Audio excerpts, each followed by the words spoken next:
Welcome to the People Behind Property podcast, brought to you by O'Brien Real Estate. In this series, we shine a light on the personal stories, career journeys, and expert insights shaping Australia's real estate market.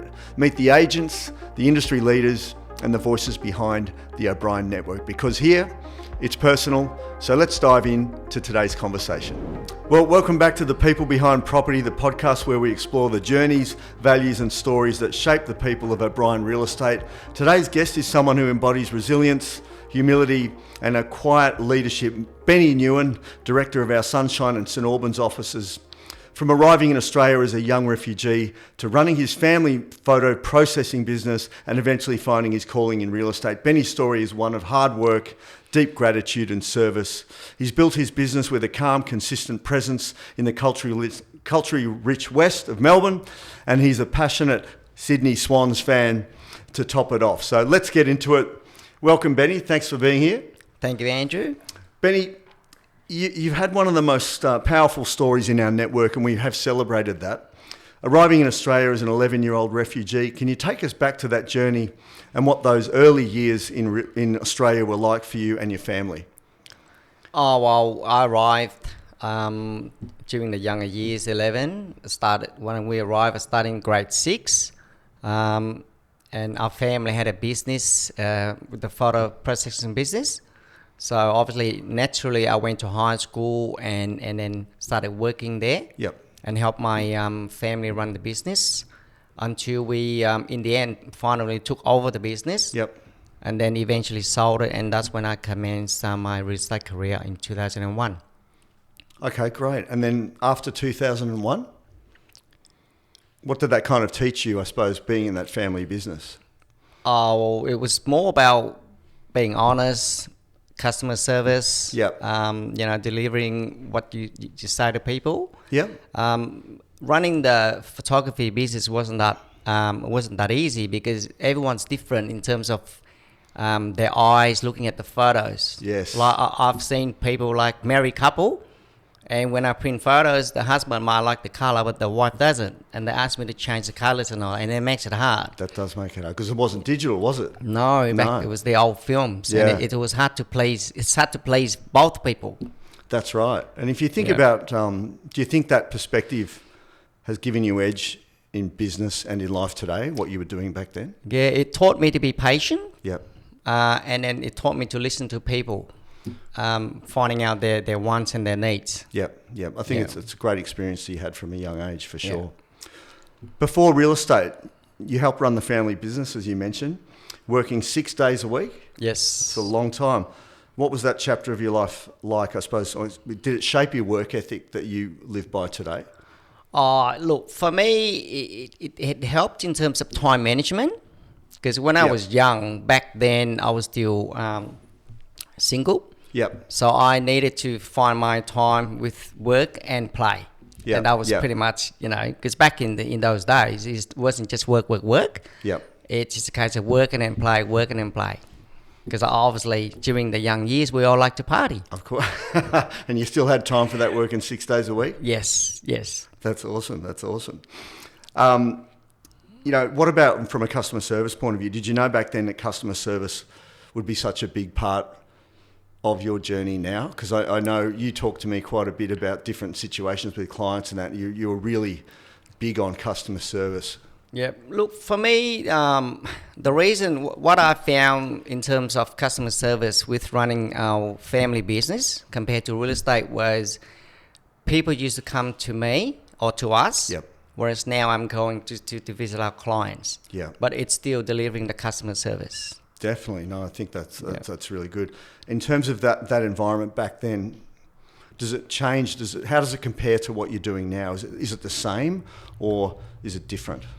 I find more so now than say even like up in 20 years ago, especially buyers and the young generations, they're a bit more impatient. Yeah. So what they ask, they want straight away. Yeah. So we need to obviously work around that with the change of times. I think your point there, it's almost speed of service now, isn't it? Yeah. You eventually found your way into real estate after that journey. and clearly you have never looked back. Like, what made you give it a go in the first place? Like, what made you select real estate out of all the things you could do? To be honest, I just thought real estate is all about customer service, and obviously working in that photography industry with my family, it was all about customer service. Yeah. So what were the first years like in real estate for you? Was it much different, or you just felt like I'm still doing the same thing but different? To be honest, in terms of achievement, my first year is still one of my best years, because I was hungry, enthusiastic. In my third month, I think from memory, I did 11 sales. Jeez, that's really good. Yeah. In your third month. Wow. My third month of real estate. Did So you it feel still like remains you one of belonged my in best. it? Because you had that month. This is me. I was very excited. Yeah. Yeah, I was very excited. Yeah. You made some good commissions too. Yeah, back then. What do you still remember about those early hustle years the most? I just enjoyed it. Yeah. I love going out, meeting people, showing. My first few months, it was more about selling than listing because of the inexperience.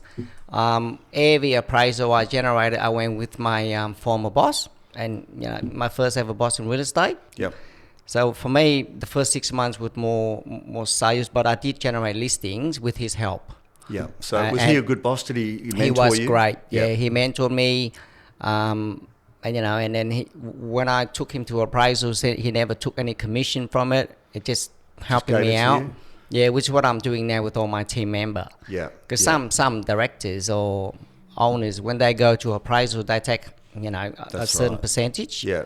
Yeah. So I learned that from my former boss, and I'm doing that with my team now. That's good. I mean, it shows good leadership, doesn't it? Because you want your team to be successful, Yes. and you want them self-sufficient. Yeah. Yeah. Awesome. Your background and culture has been a big part of who you are. How do you see that reflected in how you lead your team to serve your clients? It's a bit hard question to answer. Yeah. So just that culture is a big part of who you are. Like, how do you think that's kind of impacted you on how you lead your team now? Sure. Look, for me, and I say this to all my team members, it's all about being transparent, being honest, and upfront. There's nothing to hide. Yep. Just be open and then do your best. Yeah, that's really good. And that's always been the way I lived. Yeah, it's a good message, isn't it? Because it's an ethical business, and we have to make sure we live by those standards, don't we? You're now a business owner, a director of 2 offices in Sunshine and St Albans. What do you love most about leading the team and the communities that you're in? I guess being an owner of a business, it gives me opportunity to, in a way, give back to community as well. Yeah. Like I have control and in a way of choosing and sponsoring, local community, local footy clubs and what have you. Yeah. What sort of things are you sponsoring at the moment? Look, I love VFL, AFL, so I sponsor a few footy clubs. Yeah, we'll talk about the Sydney Swans soon. Yeah. So, and also the local RSL, because I respect the elderly. And then, our Lunar New Year event, which is, arguably the biggest events in the Brisbane. January? Yeah, January. Normally end of January. Yep. Yeah. Do you give out a few mooncakes? Yes, as well. Lantern Festival. Yeah. Oh, yeah. Okay. Yeah. I've done a few of those red envelopes at auctions where you put money in them and you hand it out to the first bidder. Yeah. So we now sponsor the red envelope, the money tree. Oh, fantastic! So every year we there's 2 money trees on stage, and we sponsor one of them. Oh, good on you! Yeah, that's a really good initiative. So going back to your first principal, which was Bob Dimilovsky. You mentioned he's had a big impact on your career. What did he teach you that still influences you today on how you operate? Well, he pretty much taught me everything because, when I started real estate, it was fresh. Yep. So he, I remember first week he goes, Benny, just turn up to work in Runnies. Letterbox drop, because you need to get your name out there. So I remember I did 1,000 drops in my first week. Because he said, Benny, there's no point being in suit. You've got no clients yet. Right? But it did work because in the second week, I picked up 3 appraisals from those drops. And obviously, I took Bob along with me. And we listed 2 of those drops. 2 out of 3. Yeah. Very good. Very good. And I think Do you find like every day that you're leading a team, you're always thinking of Bob? You know, what would Bob do now? Or Bob, what he taught me, and I remember what he said to me was, Benny, when you're here with us, he's like, don't look at me as a boss. You're running your own office in my office. And that's what I say to all my team members now too. Because I thought that really hit home. Because being real estate agent, especially for me now, I don't have time to physically ask my team, what are you doing today and what have you. No, that's right. You know, we have our weekly team meeting and what have you, but it's all up to them. That's right, because you're actually generating revenue into the business as well. Yeah. Yeah, and you're a good agent as well. People love you out there, so which is really I hope so. That's really good. So look, you mentioned once that success in this industry is about authenticity and that growth mindset. Yeah. Can you share kind of what that means to you, that growth mindset, just on a day-to-day basis? Like how do you kind of... You always try to improve and find avenues to improve yourself. Yeah, definitely. It's, if the moment you stay still and you think that's good enough, I think you're going to fall behind. No, agreed. And with the fluctuations in market, which is all the time, how do you kind of stay motivated, with those kind of challenges yourself? Well, you got to take whatever comes. You can't change it. Yeah, you have to deal with it. And I suppose, what about family? Do family motivate you because you've got to? Got to provide. Yeah, definitely. When you look for hiring or developing new team members, like what are you looking for when you're looking to hire new team members? Look, for me, it's always been someone that I can trust. Yep, that's the most important thing. And I know everyone wants superstars, but for me, the most important thing to start off is I can see in this person that I can trust and rely on, and then the rest can take care of itself. Yeah, for sure. On a lighter note, mate, tell us, you're a proud Sydney Swans supporter. Yes. What does footy mean to you? Like, and how do you find time to unwind after busy real estate weeks? Oh, footy. After work, during winter, that's why I love winter. Yeah. The only reason I love winter is just to watch footy. Do you go to a lot of games? I try to go to all the Sydney Swans games. Yep. When we go to Melbourne. Yep. I've been fortunate enough to go to Sydney a couple of times. Yep. To watch the Swans play. Did you, going back a fair way here, but back in the South Melbourne days, were you involved much then? No, because we arrived in 85. Oh, 85. So Swans were already up in Sydney. Yep. And that was one of the reasons why I barracked for the Swans, to be honest. If people ask me why I barracked for Sydney, back then the VFL was promoting games up in Sydney. Yeah. So most Sunday games, I was watching Swans against some other team. Yeah. So I was exposed to the red and white. Yeah, and, gotcha. Having Warren Kappa in full forward, that helped. Yeah. With his high flying marks. Yeah, he wears those big thick gold chains, doesn't he? He's pretty crazy. No, definitely. So I guess what's the response been like from your clients and the local community with what you do out there? Like, how are you received out there? Well, thankfully and gladly, I received the Sunshine Legends Award last year. Fantastic. Obviously, with all this community involvement. Yeah. Because for me, whatever I do in terms of sponsorships and events, I look at long term. Yeah. So things like sponsoring the Lunar New Year event in Sunshine. Yeah. I've been doing that for 8 years running. Same really in St Albans. Yeah. So for me, it's all long term. Yeah. Fantastic. Cultural understanding. So how does cultural understanding give you an advantage, do you think, in real estate, just from, I guess, your background and your experience? Yeah, look, again, being fortunate being Vietnamese, when I started real estate in Sunshine, I was the first Vietnamese agent in our network. And then 3 years on, I was a first Vietnamese director in our network. So it was like a first. Yeah. And I still speak Vietnamese well. Yeah. And a lot of the elderly generation, like my parents' generation, they appreciate it. Do you find you get a lot of calls coming in, we want Benny, just from the Vietnamese community, where they just want you? Yeah, I do. Yeah. I do. You wouldn't have to. Thankfully. Do you have to compete much with those listings? Do you find, or they just want you because they trust you? We all have to compete, but I'm glad in a way I've got a core clientele that would just ring. Yeah. Because we've had experience over the years. Like I've got a builder that I've solved for more than 10 properties for him. Thankfully, it's just automatic. So that repeat businesses, he doesn't even think, he just calls you. Yes. Yeah. Yeah. Yeah, they're the best clients to have, aren't they? They are, yes. But you got to treat them well, because at the end of the day, you're only as good as your last result. Yeah. Yeah. So you can't take it for granted.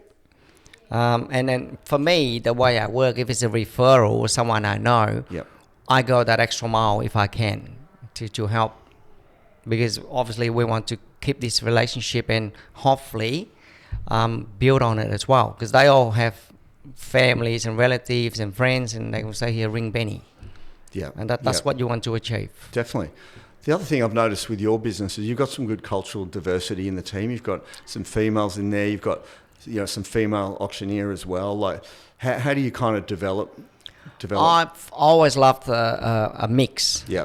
Because I see some, obviously in our area, predominantly Asians. Yeah. But I don't like people to look into our offices and have that image, or just go only deal with Asians, what have you. So I love to have Macedonian Asian, love to have Maltese Asian, and what have you. Yeah, and definitely. Obviously male and female. And obviously you've got Danielle, probably one of the few female auctioneers we've got in our network. Yeah. I think she's certainly doing well, and obviously looking to develop her auction career. How do you kind of support people like that are trying to build them from an auction kind of point of view? She's got my full support. Yeah. Like every single property she lists, she would auction, even a vacant block of land or a one-bedroom apartment, which I'm more selective. For me, one-bedroom apartment, I just go private sale. Danielle always auctions, but it does work for her. Definitely. Yep. No, hopefully, looking forward to doing a couple with you when it comes up. Yeah. That one next week might sell prior. I think given that, so like we talked about motivation and how you look to hire for people. Like what else is important to you? I suppose just with business on a daily basis. Like what are the important things? You're obviously selling and listing as well. Yeah. What else is important to you? I know you've got the 2 offices. We spoke a little bit about recruitment. How active are you in the recruitment space at the moment? It's, to be honest, I'm doing my best. Yeah. But it's very tough out there. Yeah. I mean, you get fresh people coming in, but the last 3 years the market hasn't been that great. Yeah. So they come and go. Yeah. And then the experienced agents are now they're looking at opening their own businesses and what have you. Yeah. So if anything, we get more competition now. That's right. Even if some of my former employees are now having their own business. That's right. Exactly. Yeah. Do you have what I would call a talent bench, where you've got 2 or 3 people you kind of stay in touch with as you go along, that you can keep building relationship with, have a coffee with now and then, just kind of stay close to them so you're there when you need them? Do you kind of take that approach with recruitment? Yeah, I do. Yeah, I do. Just as recently as 2 weeks ago, and Jason would know. Yeah. But he changed his mind and he went out and ran his own show. Just perfect example. Yes. Yeah. Yeah, I think it's interesting. You're right. So some of these other real estate models, everyone thinks they can just go out on their own. Yeah. Compared to, say, a bricks and mortar model. But the problem I see with that is that having a rent roll, and you still need to have an office, and you still need to have people to run that. What's your kind of view on that? 100%. Yeah. 100%. Yeah. Do you think, even though in this day and age, like having the bricks and mortar, having the office there, do you find that still beneficial to your business? 100%. Yeah. It's branding. It's branding, of course it is. Yeah. How many, do you get a lot of walk-ins into your office still? How do you kind We of go? do. Yeah. We do. More so in Sunshine. Yes. Than You're in a good St spot Albans. there. Yeah. Yeah. Yeah. So people coming in, what are they actually? Is it more rental inquiry or a bit of mixed sales? A bit of mix. Bit of mix. everything. Look, and then again, demographic. A lot of Vietnamese people, because they go shopping. Yeah. Yeah. They just come in. Oh, is Benny here? But they I'm not always in because I've got 2 offices. Yeah. Sometimes I'm in Sunshine, they come in St Albans, and vice versa. And sometimes I'm not even in need of the office because I'm out on appointments. Yeah, yeah. But I say to them, please call me, make an appointment, whatever. Just don't pop in because I'm hardly there. Yeah. And that's in all honesty. Yeah. No, that's good. I'll take you back for a minute because I was looking at the article we recently did on you for cultural diversity, and you had some really cool photos, family photos, and maybe brothers, and it looks like some pretty cool groups there. Tell us a bit about a couple of those photos and what they meant to you. We had one photo that I took with my 2 elder brothers and my 2 cousins. Yep. So that was 5 of us. That was back in 1985. Where was that photo? In my mum's house in Footscray. Yep. And we took another one in last year, 2024, the 5 of us. Yeah. It was like a reunion. Yeah, so and good. we took it the same spot, same Spot, house, yeah. same spot, and that was cool. Is your mum still in that house or? Yes. Yeah. Oh, wow. Yeah. That is cool. Was there a couple of other photos? There was another photo there, or was it mainly those 2? I can't remember. Well, those 2, it's pretty much for me. Brings out the most memories. Yeah, that would. Yeah, no, that was really cool the way you did that. Yeah. Do you ever get back to Vietnam these days? I don't go back to Vietnam a lot, to be honest. The most of last your family time, are here, or? yes, Yep. last time we went back was 2018. So it was just prior to COVID, Gotcha. and I haven't been back since. Very good. Yeah. Very good. Well, it's been a really good chat. I've got 3 closing questions here, so I'm going to get you to answer these. So, what's one lesson or mindset shift that changed everything for you in your real estate career? One thing. One lesson or mindset shift that changed everything in your real estate career. Look, I don't think it's about mindset. I think with the way I work, I've always tried to be transparent, honest, and upfront. Yep. Throughout my whole career. Yeah, well, it's definitely paid dividends. Because I'm a big believer in you can't go wrong being honest. No, that's right. Yeah, exactly. Yep. And I know those couple of times when we've had some stressful clients, like you do approach it with honesty, and some clients can still be challenged around that because we're not one of the most liked industries, are we? So people just think we're just all trying to do the wrong thing, and we're not. Yeah. So I think that was really good. Second question, just of the last 2, if you could give your younger self one piece of advice when starting in this industry, what would it be? What would it be? Your younger self coming into real estate. Well, again, it's throughout my career, I've learned a lot. Yep. But it all comes down to me is being authentic. Yep. And again, I'm big on being honest and upfront. Yep. And I think that's a good message for anyone young that wants to get into real estate, what it actually takes. You probably agree it's not all about BMWs, Mercedes and Taylor's suits. Yeah. There is work. Your first 3 to 5 years in real estate is work. You've got to work hard. So to get to the level you're at where people are calling you because they want Benny, it takes time. Yes. Well, even up into last year, like I had 2 of my team members sitting next to me because we share our work offices. Yep. And one of them was just nodding like this because within half an hour I had 3 appraisals and they all call me on my mobile. Yep.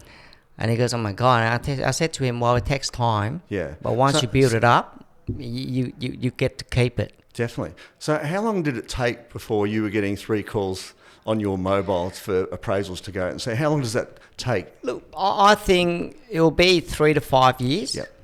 Yeah, the first 3 years is hard. Yeah. People say first 12 months and what have you. I think it's especially these day and age where you're so exposed so much online with all your reviews, your number of sales you've done in the last 12 months or what have you.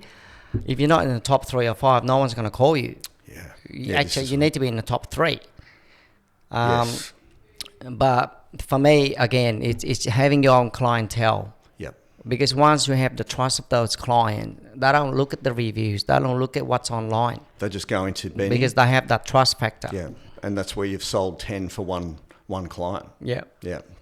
Final question, Benny. What's next for you? Have you got any big goals or passions that you're working on in life or in business? Well, my wife already wanted me to retire 5 years ago. You can't do that, mate. Oh, no. Nah, to be honest, our goal is pretty much the next 5 years, because obviously we don't get any younger. Our kids are now, I've got a young adult, which of course, she's 24. Coming into the business? No, What's she going to do? She does work in retail. Okay. Yeah, she loves retail, but more in cosmetic. Ah, gotcha. Yeah. Then we have our middle daughter, second daughter. She's VCE this year. Yep. And then we have the youngest in year 9. Fantastic. Well, you never know. 1 out of 3 might come into the business. But for me, I enjoy real estate. So I would love to remain in real estate until I retire. Yeah. I can't see myself doing anything else. No, it doesn't seem like it. You love it. You're passionate about it. Yeah. People love you out there. So, Benny, thank you for sharing this journey with us. From your early years in Australia to leading 2 thriving offices with heart, humility and purpose with O'Brien Real Estate. Your story is a reminder that behind every real estate transaction is a human story. And yours shows what's possible when you lead with gratitude, discipline and authenticity. To our listeners, if you enjoyed this episode, don't forget to subscribe, share and stay tuned for more incredible conversations with the people behind property at O'Brien Real Estate. Until next time. Thank you.